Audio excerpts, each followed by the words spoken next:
117, 118, 119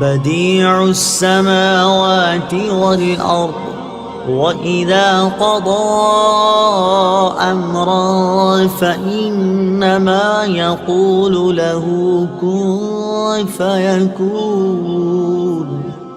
ترجمہ: وہ بغیر کسی سابقہ مثال کے آسمانوں اور زمین کو نیا پیدا کرنے والا ہے، اور جب وہ کسی کام کو وجود میں لانے کا فیصلہ فرماتا ہے تو اس سے صرف یہ فرماتا ہے کہ ہو جا، تو وہ فوراً ہو جاتا ہے۔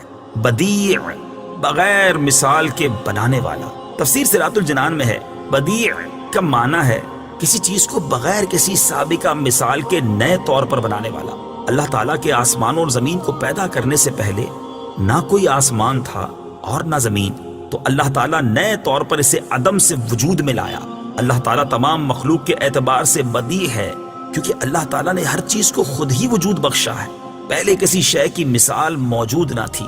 وَإِذَا قَضَى، اور جب فیصلہ فرماتا ہے۔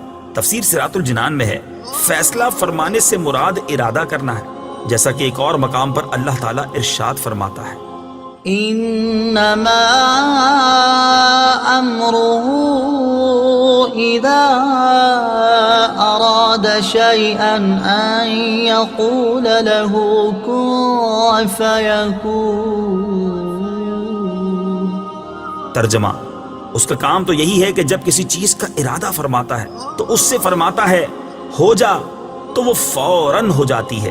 اور اس آیت سے اصل مراد یہ ہے کہ ایسا ہونا ممکن نہیں کہ اللہ تعالیٰ کسی شے کا ارادہ فرمائے اور وہ نہ ہو، بلکہ اللہ تعالیٰ کا ارادہ قطعی طور پر نافذ ہوتا ہے، اور کسی شے کو وجود میں لانے کے لیے اللہ تعالیٰ کو انسانوں کی طرح محنت و مشقت کی کوئی ضرورت نہیں، بلکہ اللہ تعالیٰ کا اس چیز کے وجود کا ارادہ فرما لینا ہی کافی ہے۔ یاد رہے کہ اللہ تعالیٰ کسی بھی کام میں کسی کا محتاج نہیں، اور اللہ تعالیٰ کا مختلف کاموں کے لیے فرشتوں کو مقرر کرنا حکمت ہے، حاجت نہیں۔ وقال الذين لا يعلمون لولا يكلمنا الله أو تأتينا آية كذلك قال الذين من قبلهم مثل قولهم تشابهت قلوبهم قد بينا الآيات لقوم يوقنون۔ ترجمہ: اور جاہلوں نے کہا اللہ ہم سے کیوں نہیں کلام کرتا، یا ہمارے پاس کوئی نشانی کیوں نہیں آ جاتی؟ ان سے پہلے لوگوں نے بھی ایسی ہی بات کہی تھی، تو ان کے دل آپس میں ایک جیسے ہو گئے۔ بے شک ہم نے یقین کرنے والوں کے لیے نشانیاں کھول کر بیان کر دیں۔ الذین لا یعلمون، جو نہیں جانتے۔ تفسیر صراط الجنان میں ہے اس آیت کی ایک تفسیر یہ ہے کہ یہودیوں نے حضور پرنور صلی اللہ تعالی علیہ وآلہ وسلم سے کہا کہ اگر آپ اپنے قول کے مطابق اللہ تعالیٰ کے رسول ہیں تو اللہ تعالیٰ سے فرمائیے کہ وہ ہم سے کلام کرے تاکہ ہم خود اس کا فرمان سن لیں۔ اس پر اللہ تعالیٰ نے ارشاد فرمایا کہ ان سے پہلے یہودیوں نے بھی حضرت موسیٰ علیہ السلام سے ایسی ہی بات کہی تھی۔ دوسری تفسیر یہ ہے کہ مشرکین مکہ نے حضور اقدس صلی اللہ تعالیٰ علیہ وسلم سے کہا کہ اللہ تعالیٰ جس طرح فرشتوں اور انبیاء کرام سے کلام فرماتا ہے، اس طرح خود ان سے آپ صلی اللہ تعالیٰ علیہ وسلم کی نبوت کے متعلق کیوں کلام نہیں فرماتا، تاکہ ہمیں یقین ہو جائے کہ آپ نبی ہیں اور ہم آپ پر ایمان لے آئیں، یا ہمارے پاس کوئی ایسی نشانی کیوں نہیں آ جاتی جس سے ہمیں آپ کی صداقت معلوم ہو جائے۔ اللہ تعالیٰ فرماتا ہے کہ ان مشرکوں سے پہلے کفار نے بھی اپنے رسولوں سے ایسی ہی بات کہی تھی۔ یہ ان کا کمال تکبر اور نہایت سرکشی تھی کہ انہوں نے اپنے آپ کو انبیاء کرام علیہ السلام اور ملائکہ کے برابر سمجھا۔ تشابہت قلوبہم، ان کے دل آپس میں مل گئے۔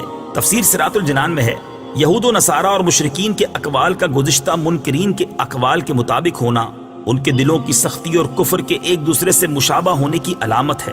اس میں نبی کریم صلی اللہ تعالیٰ علیہ وسلم کو تسلی دی گئی کہ آپ جاہلوں کی سرکشی اور معاندانہ انکار سے رنجیدہ نہ ہوں، پچھلے کفار بھی اپنے انبیاء علیہ الصلوۃ والسلام کے ساتھ ایسا ہی کرتے تھے.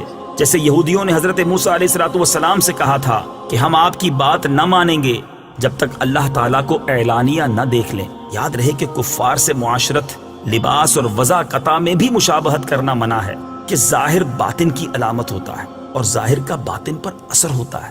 لہٰذا کفار کے طور طریقے سے بالکل دوری اختیار کی جائے تاکہ ان کا ظاہر مسلمان کے باطن کو متاثر نہ کرے. إنا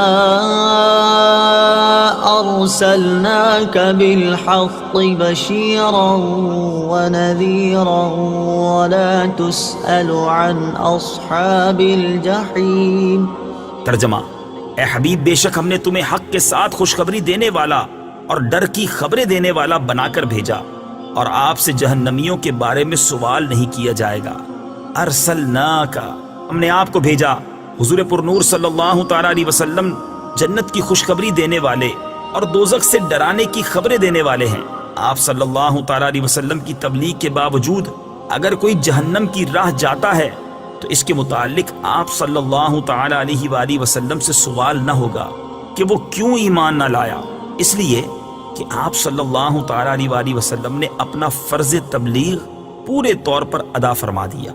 ولا ترضى عنك اليهود ولا النصارى حتى تتبع ملتهم قل إن هدى الله هو الهدى ولئن اتبعت أهواءهم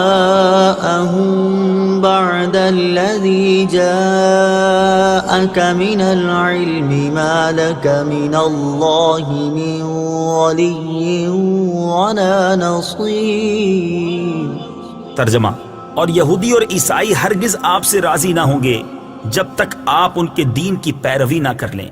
تم فرما دو اللہ کی ہدایت ہی حقیقی ہدایت ہے، اور اے مخاطب، اگر تیرے پاس علم آ جانے کے بعد بھی تو ان کی خواہشات کی پیروی کرے گا تو تجھے اللہ سے کوئی بچانے والا نہ ہوگا اور نہ کوئی مددگار ہوگا. ولن ترضا، اور ہرگز راضی نہ ہوں گے. تفسیر صراط الجنان میں ہے، فرمایا جا رہا ہے کہ اے حبیب صلی اللہ تعالی علیہ وآلہ وسلم، یہودی اور عیسائی ہرگز آپ سے راضی نہ ہوں گے جب تک آپ ان کے دین کی پیروی نہ کر لیں، اور یقیناً یہ بات ناممکن ہے کہ آپ ان کے دین کی پیروی کریں کیونکہ وہ باطل ہیں. ان کے مقابلے میں آپ جواب دیں کہ اللہ تعالیٰ کی ہدایت ہی حقیقی ہدایت ہے جو اس نے مجھے عطا فرما رکھی ہے. اس آیت سے یہ بھی سمجھ آتا ہے کہ کفار بحیثیت مجموعی مسلمانوں سے کبھی راضی نہیں ہو سکتے، اگرچہ ظاہری طور پر کبھی حالات مختلف ہو جائیں. افسوس کہ ہزاروں تجربات کے بعد بھی مسلمان سبق نہیں سیکھتے. وَلَئِنِ اتَّبَعْتَ، اور اگر تم نے پیروی کی. تفسیر صراط الجنان میں ہے، یہ خطاب امت محمدیہ کو ہے کہ جب تم نے جان لیا کہ سید الانبیاء صلی اللہ تعالی علیہ وآلہ وسلم تمہارے پاس حق و ہدایت لائے تو تم ہرگز کفار کی خواہشوں کی پیروی نہ کرنا. اگر ایسا کیا تو تمہیں کوئی عذاب الہی سے بچانے والا نہیں. الحمدللہ، آج کے آڈیو میں بس اتنا ہی. اللہ تعالیٰ سے دعا ہے جو کچھ بھی سنا اسے یاد رکھنے، اس پر عمل کرنے اور دوسروں تک پہنچانے کی سعادت نصیب کرے. آمین بجائے نبی العامین صلی اللہ علیہ وسلم.